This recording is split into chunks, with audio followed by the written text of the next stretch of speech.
The underlying idea of This Is Not a Ceremony was really to bring people closer to these storytellers. Virtual reality and 360 video has this kind of built-in mechanism where we have the power of presence. It sort of hacks our kind of mind and body.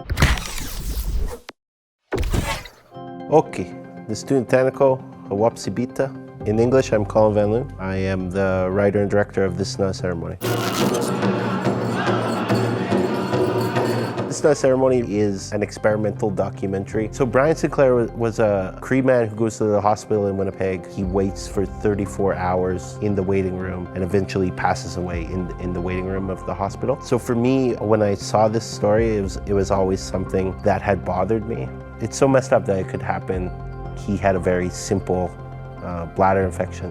Treatment takes 30 minutes. And I remembered it so clearly. It was kind of really a spark which gave life to This Is Not a Ceremony.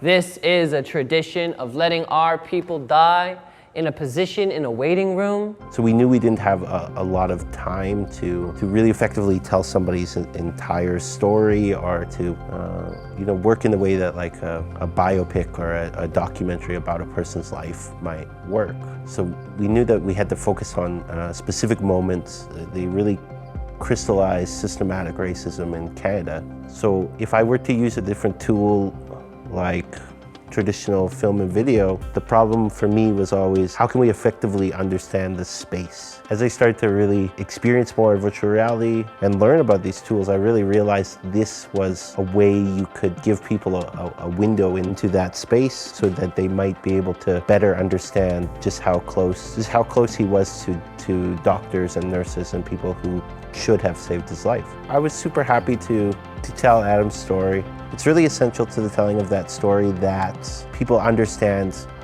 this kind of proximity.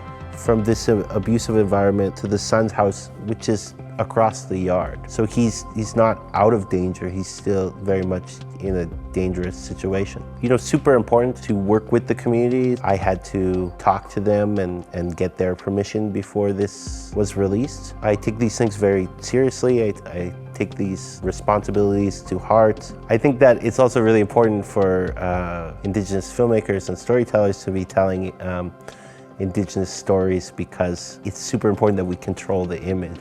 It really has an effect, like it has some sort of subliminal psychological effect, the way we appear on screen.